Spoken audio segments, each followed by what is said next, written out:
Welcome to All Things Policy, a daily podcast supported by Pragati, a flagship media initiative of the Takshashila Institution. We're a bunch of policy nerds based in Bengaluru, and we like to bring a fresh perspective to Indian affairs and an Indian perspective to global affairs. So grab a cup of coffee, sit back, and join us for today's chat. Hi, welcome to today's episode.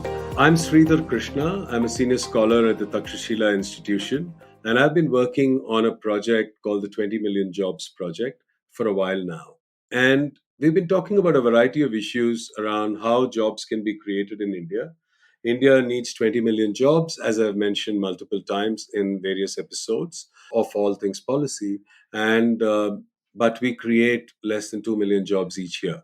One of the areas where one would expect a country like India to be generating large number of jobs is in manufacturing.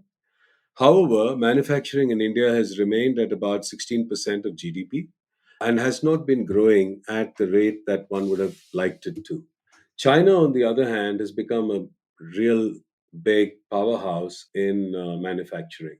Why has India not become as significant a player in manufacturing as it could have? And I think to discuss this, I've got with me today Preeti Ahluwalia, who Preeti and a bunch of her batchmates at Takshashila just completed their program, a GCPP program. And one of the projects they did while they were doing this course was around manufacturing and why India has not succeeded in manufacturing the way it could have. And welcome to this episode, Preeti. And do you want to tell us about what you think are the factors that are preventing India from becoming as successful as it potentially could? Yeah. Hi. So actually, there are quite a few issues when it comes to manufacturing in India not taking off. Firstly, like even though it is growing at around 16% right now, um, firms are focusing on skill intensive and capital intensive manufacturing rather than labor intensive manufacturing.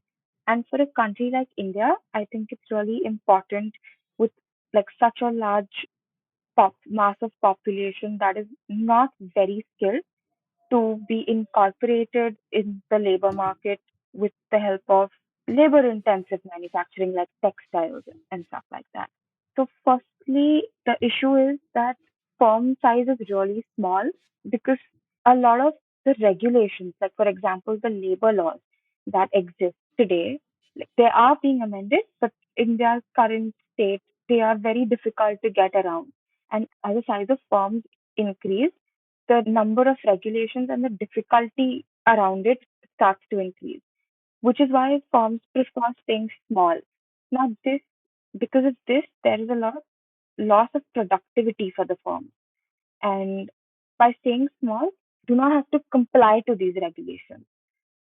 So, then another aspect of it is So, how they one remain thing that small. you're telling us, Yeah, Preeti, yeah, yeah. So one thing that you're telling us, Preeti, is that because the labor laws have been such, we've had very stringent labor laws which are discouraging firms from becoming larger, because yeah, and therefore they feel that by remaining small they can sort of stay under the radar, and yeah, therefore they remain small, and small firms are not always as productive as they could be because they don't get the economies of scale, and they don't have enough resources to invest in R&D, etc., and therefore yeah, they become less competitive over time. And I think there exactly. is some work which is being done around labor law reforms. And I did discuss it with another batchmate of yours, Meenu, a while back. And we talked about how the labor laws being a big impediment to growth in the past. Now, I think let's talk about other things, right? Yeah. Besides the labor laws, what are the things that India needs to look at to make its manufacturing globally competitive? Right. So the first thing is improving access to education and the quality of education. Now that we need to look at strengthening vocational education. Like I don't know what Hmm. exactly is like even the percentage of labor that's like skilled. like in terms of vocational education. What are the skill sets they have? Like even at Yeah, the most that's so basic true. That level. is so true. Yeah, Hmm. yeah. Yeah. So that is Okay. one very important aspect, and that has different policy considerations altogether. The second aspect, again, I would like to talk about is the amount of barriers some like a person needs to skip before even starting a business. Like the cost of compliance, the costs are so high to even start a Yeah. business because of the bureaucratic delays. Like we say in India, like the procedure is the punishment. So I think that Yeah. is that needs to be improved. Now we have state governments and central government, sorry, the union government talking about these aspects, like introducing a single window system and stuff like that. So that needs to be improved upon further, and that's just one aspect of it. Mm-hmm. And Okay. something, yeah. So and also stuff like contract enforcement, like the role of the court, like how much time does it take to resolve disputes? Like looking at the number of One of the big things that's happening is, despite all that, there are some 29 million jobs by 2030 that may go in this decade, for instance, will go unfilled because people don't have the skills which are necessary for companies to employ them. So there's a huge talent and skill shortage in a country like India, and that's a big shame, right?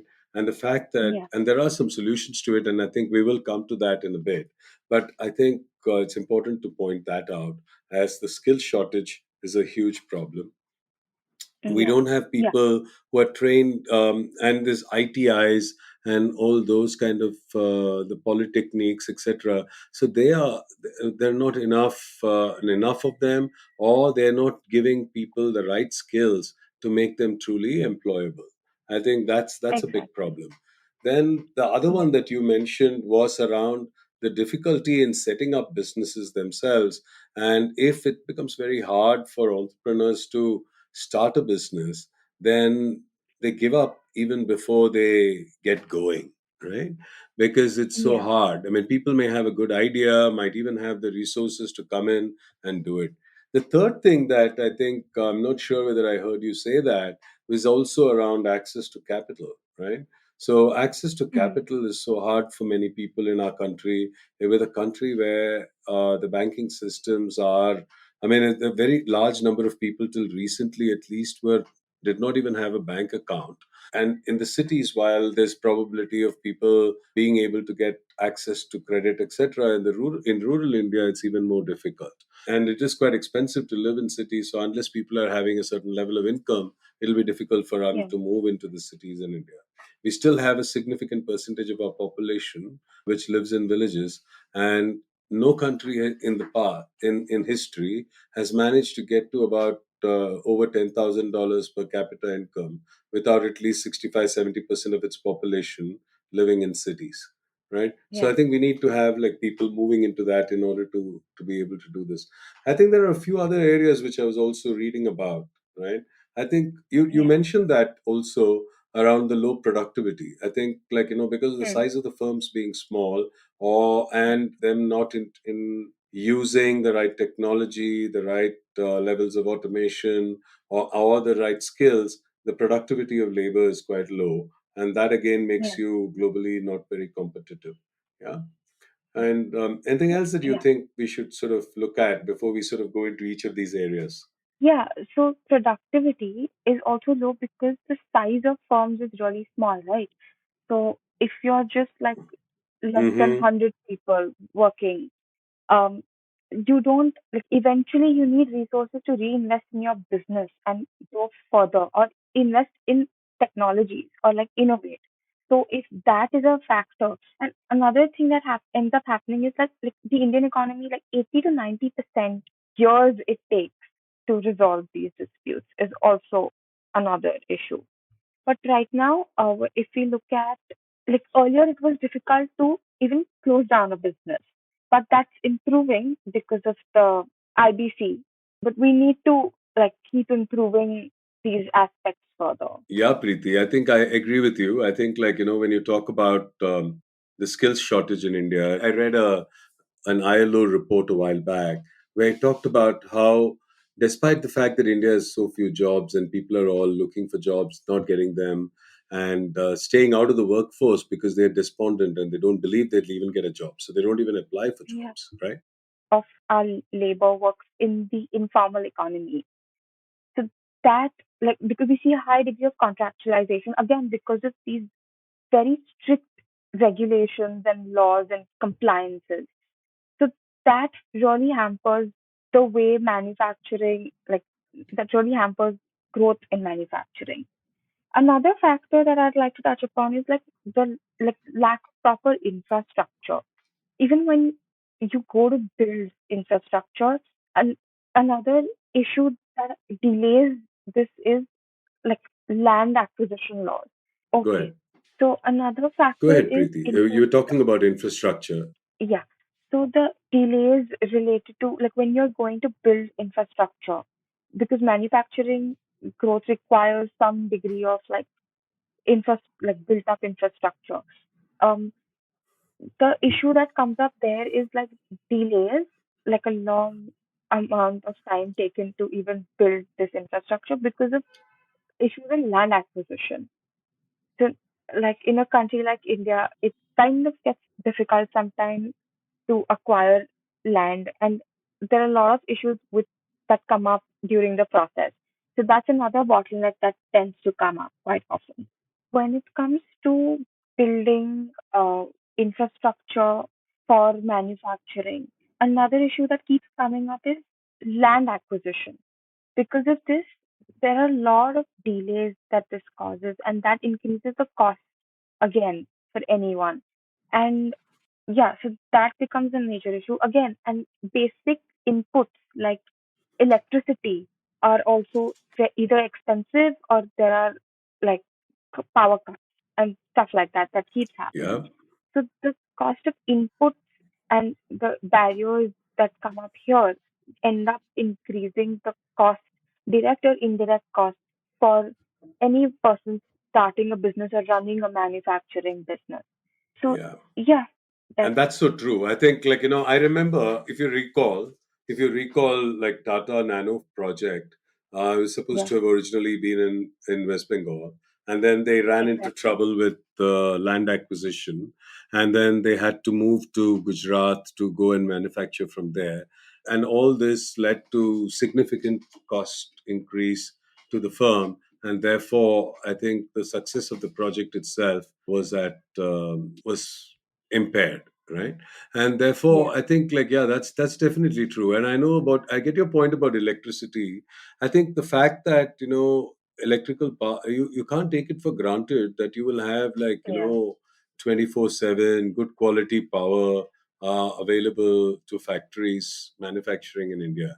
And people end up having to switch to generators very often, and yeah, many of the high tech manufacturing units require continuous power of a certain nature, and every time, like, machines have to be reset when, like, the power goes, and then, you switch to generator, etc. All that leads to a big loss, right? yeah, And so this infrastructure is a huge issue which needs to be set up. But tell me, isn't India also trying to solve some of these problems? I think, like, we are addressing some of them, but I think one thing that the government is talking about, the government is seized of the fact that manufacturing needs to grow. There is this big Make in mhm, India program that the government has been speaking about for the last few years.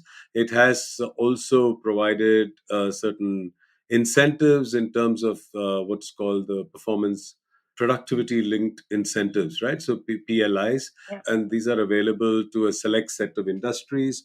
These are select set of industries based on the fact that they want to promote more green industries. They want to promote certain sectors which potentially can create lots of jobs.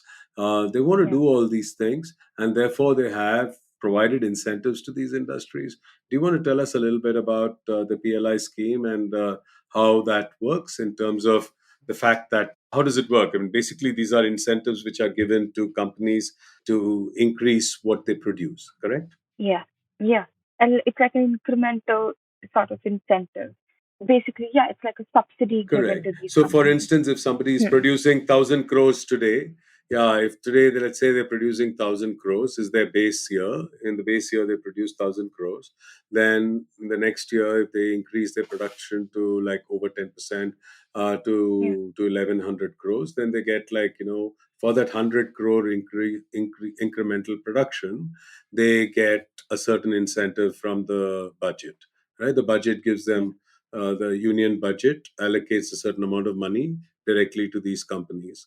And so in order to become eligible for this, they need to grow at a minimum 10% per annum, and so on. There are certain criteria for doing that. Yeah. But if they do achieve meet those criteria, then they get those incentives, right?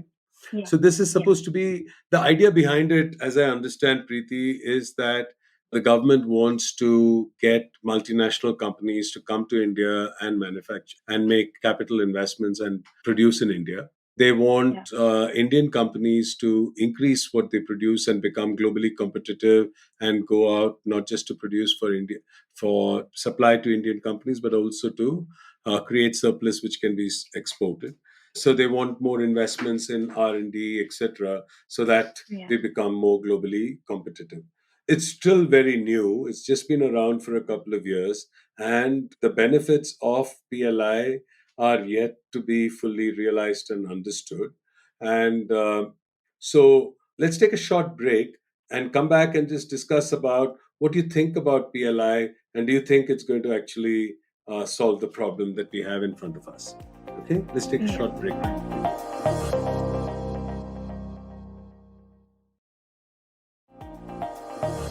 Okay, welcome back. So, Preeti, just before we took a break, we just introduced the subject of PLI, and these productivity linked incentives that the government is giving to companies in order to become more competitive, produce and provide incentives to produce more. What are your thoughts on this? Do you think this by itself will help fix all the problems that we've got and help India increase the number of jobs that manufacturing can create?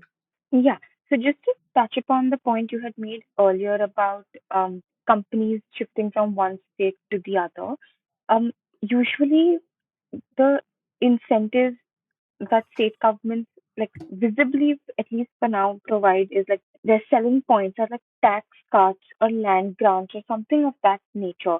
But these in the long run are not very sustainable. Like states need to promise a better environment and stuff like policy certainty. That doesn't improve the environment just for one company, but for every business operating in that state. So just to get that point. And coming back to the PLI scheme that you mentioned. So, like, the government keeps coming up with ideas like schemes and ideas and programs, like a very large scale programs like PLI. Then there are also special economic zones that were ideated like to be set up and were set up after that, and also Make in India. So stuff like this is like really large scale. But the issue is like if we look at SEZ, you exempt the companies or businesses operating in that specific area, they don't have to comply with certain regulations, laws, and policies that companies operating outside the zone have to comply with. So again, on what basis do these companies come here to begin with? And if the laws and regulations that are companies operating in these areas are being exempted from, if they're harmful to begin with, why not do away with those altogether on a countrywide scale? So here, like again, end up Yeah. seeing winners and losers. And another aspect of like Yeah. PLIs and I Make in think India is I that, think Preeti, yeah, I heard you say that PLI is good. It provides certain incentives, but by itself it may not be adequate. There are a few other basic things which need to be done in order to ensure that India can become successful manufacturing hub.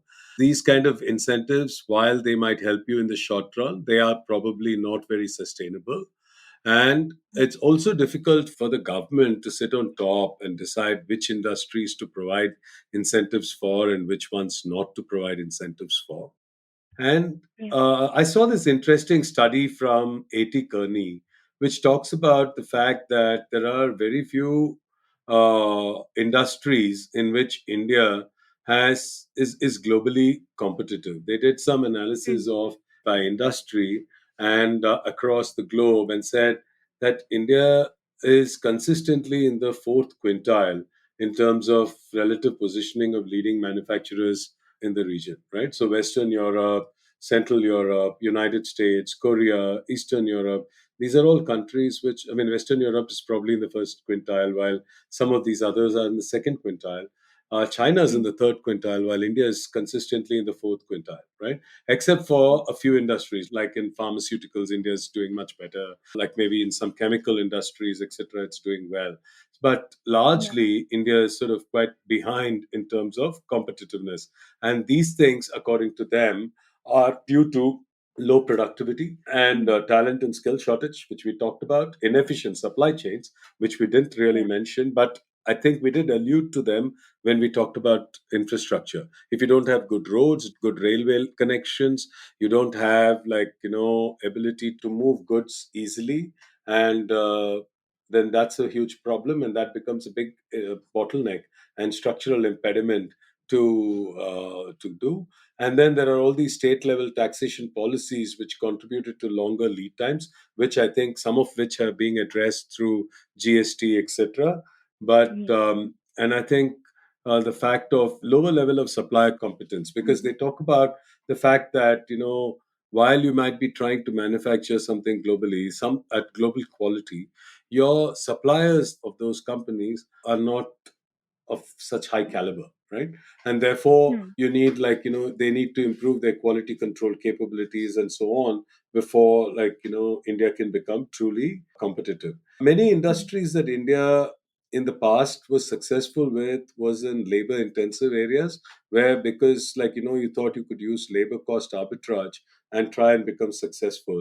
But that's become a bit challenging, especially with countries like Vietnam, etc., having even lower labor costs than India, and a Mm. better sort of infrastructure and a regulatory environment, finding becoming even more competitive.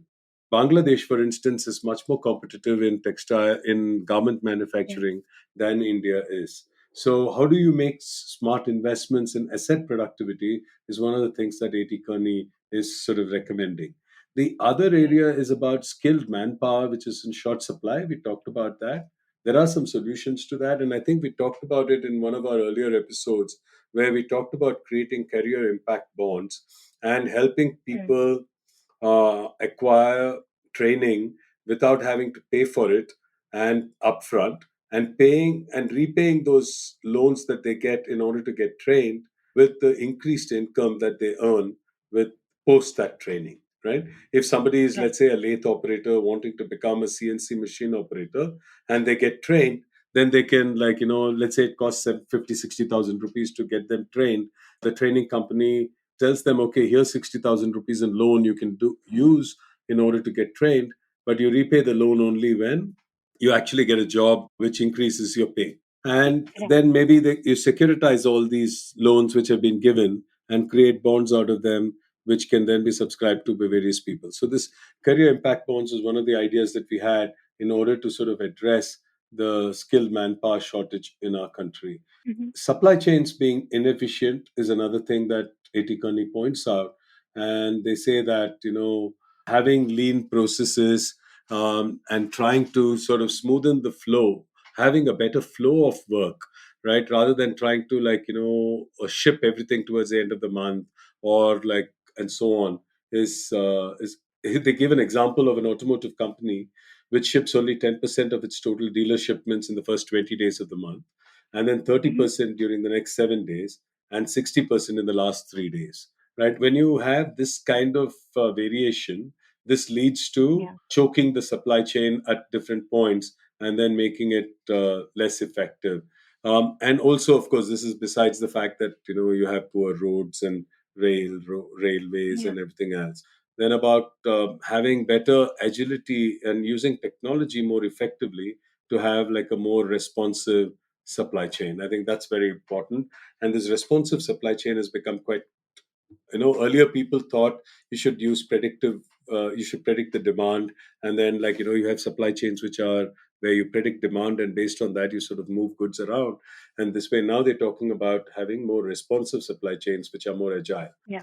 And the fact that we don't provide high quality products is a huge issue. And I think Yeah. these are things that they say that we should do. Anything Hmm. else that you want to talk about? Do you want to talk about that McKinsey study that you were mentioning about some new growth formula for manufacturing in India? They had some ideas too, right? In terms of Yeah. what we could So do. yeah, so they mentioned like how you need supply chains to be mature, and like they gave a few points about developing supply chains. But again, I think I would come back to the point that you need to get the basics right. Like what Mm-hmm. you need to do. Like India, like if you want to export, you we are consistently increasing import duties since the past few years in the name of like localizing manufacturing or like make in India. But Mm-hmm. if you end up increasing import duties, that also makes the product more expensive for domestic buyers. And also that makes domestic manufacturers complacent. If you Competition is really important. So I Yeah, the think downstream, the yeah. downstream industries become less competitive. You're right. Yeah. Okay. I think the point that she was making was around how do we become the basic, we need to get our basics right. We need to be able to, we shouldn't keep increasing import duties or trying to just play with the tax structure, some incentives, etc., in order to encourage manufacturing.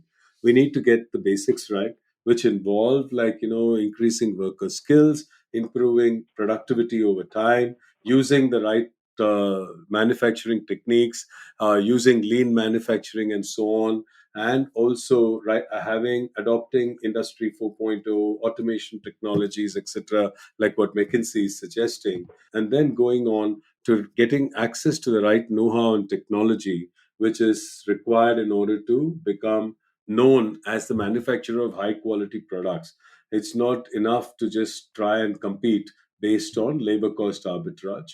And if India wants to actually get to a significant size in manufacturing and have 25% of its GDP through exports, etc., this kind of thing cannot be achieved without having the right technology, having the right skills, and having a better access to capital.